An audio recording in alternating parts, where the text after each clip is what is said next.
ராணிப்பேட்டையில் கடந்த ஒரு வாரமாக முறையாக குடிநீர் வழங்கவில்லை என கூறி 50க்கும் மேற்பட்டோர் காலி குடங்களுடன் சாலை மறியலில் ஈடுபட்டதால் 1 மணி நேரம் போக்குவரத்து பாதிக்கப்பட்டது. ராணிப்பேட்டை மாவட்டம் சோளிங்கர் அடுத்த கோடம்பாக்கம் கிராம பொதுமக்கள் கடந்த ஒரு வாரமாக முறையாக குடிநீர் வழங்கவில்லை என கூறி 50க்கும் மேற்பட்டோர் காலி குடங்களுடன் நெமிலி பானாவரம் சாலையில் சாலை மறியலில் ஈடுபட்டனர்.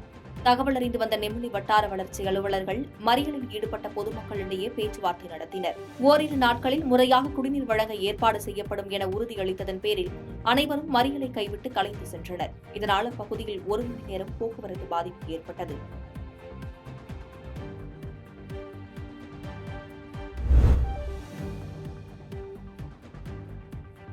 பொள்ளாச்சியில் சூளக்கல் மாரியம்மன் கோவில் தேர் திருவிழாவில் 5000த்திற்கும் மேற்பட்ட மக்கள் தேரை வடம் பிடித்து இழுத்து தரிசனம் செய்தனர். கோவை மாவட்டம் பொள்ளாச்சி அடுத்துள்ள சூளக்கல் பகுதியில் அமைந்துள்ளது சூளக்கல் மாரியம்மன் கோவில். இந்த கோவில் மிகவும் பிரசித்தி பெற்ற பழமையான கோவிலாகும். இக்கோவிலில் ஆண்டுதோறும் வைகாசி மாதம் முதல் வாரத்தில் திருவிழா நடைபெற்று வருவது வழக்கம். இந்நிலையில் இந்த ஆண்டுக்கான தேர் திருவிழா கடந்த 13ஆம் தேதி நோன்பு சாட்டுதலுடன் தொடங்கி நாள்தோறும் கிராம மக்கள் பூச்சட்டி எடுத்தும் அலகு குத்தியும் வழிபாடு செய்து வந்தனர். இந்நிலையில் இந்த திருவிழாவில் முக்கிய நிகழ்வான தேர் திருவிழா இன்று தொடங்கியது. இதில் 17 நாட்களாக விரதமிருந்த பக்தர்கள் தேரை வடம் பிடித்து இழுத்து நேர்த்திக்கடன் செலுத்தினர். மேலும் இந்த தேர் திருவிழாவை காண சூளக்கல் சுற்றுவட்டார பகுதியில் உள்ள கிராமங்களில் இருந்து சுமார் 5000த்திற்கும் மேற்பட்ட பக்தர்கள் கலந்து கொண்டு தேரை வடம் பிடித்து இழுத்து சுவாமி தரிசனம் செய்தனர்.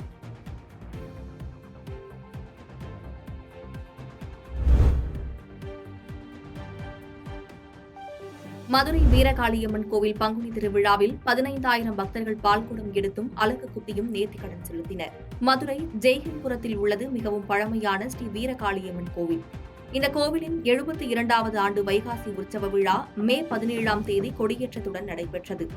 இந்நிலையில் விழாவின் சிகர நிகழ்வாக பக்தர்கள் கோவிலில் அலகு குத்தியும் பால்குடம் எடுத்தும் ஊர்வலமாக வைகை ஆற்றிற்கு சென்று அம்மனுக்கு பூஜை செய்தனர். இதில் 10,000த்திற்கும் மேற்பட்ட பக்தர்கள் பால்குடம் எடுத்தும் 5,000த்திற்கும் மேற்பட்டோர் வேல் குத்தியும் நேர்த்திக்கடனை செலுத்தினர்.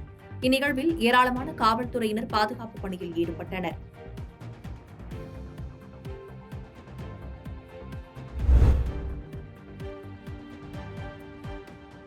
அரியலூர் மாவட்டம் கங்கைகொண்ட சோழபுரத்தில் பிரசித்தி பெற்ற பிரகதீஸ்வரர் கோவில் உள்ளது. இந்த கோவிலில் உள்ள உண்டியல் திறக்கப்பட்டு பக்தர்கள் செலுத்திய காணிக்கை எண்ணப்பட்டது. இந்து சமய அறநிலையத்துறை உதவி ஆணையர் நாகராஜன் தலைமையில் கோவில் நிர்வாக அலுவலர்கள், பொதுமக்கள் ஆகிய 30க்கும் மேற்பட்டவர்கள் உண்டியல் என்னும் பணியில் ஈடுபட்டனர். உண்டியலில் உள்ள ரூபாய் நோட்டுகள், காசுகள் மற்றும் வெளிநாட்டு நாணயங்கள் ஆகியவை அடங்கும். உண்டியலில் மொத்த ரூபாய் 4,11,677 காணிக்கையாக கிடைத்ததாக கோவில் நிர்வாகம் சார்பில் கூறப்பட்டுள்ளது.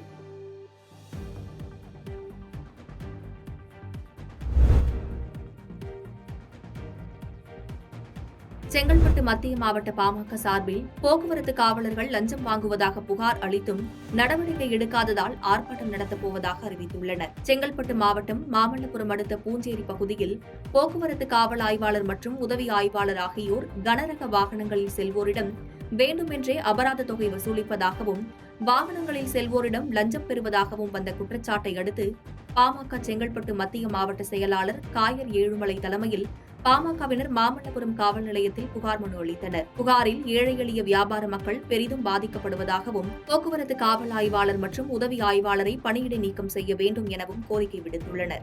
இதுகுறித்து நடவடிக்கை எடுக்கவில்லை என்றால் வருகின்ற 9ஆம் தேதி மாமல்லபுரம் அருகே செங்கல்பட்டு மத்திய மாவட்ட பாமக சார்பில் ஆர்ப்பாட்டம் நடத்தப்போவதாக கூறியுள்ளனர். பாதகம் செய்பவரை கண்டால் நாம் பயங்கொள்ளலாகாது பாப்பா, மோதி மிதித்து விடு பாப்பா, அவர் முகத்தில் உமிழ்ந்து விடு பாப்பா. அண்மை செய்திகளை உடனுக்குடன் தெரிந்து கொள்ள இணைந்திருங்கள் இயம்நாடு தொலைக்காட்சியுடன்.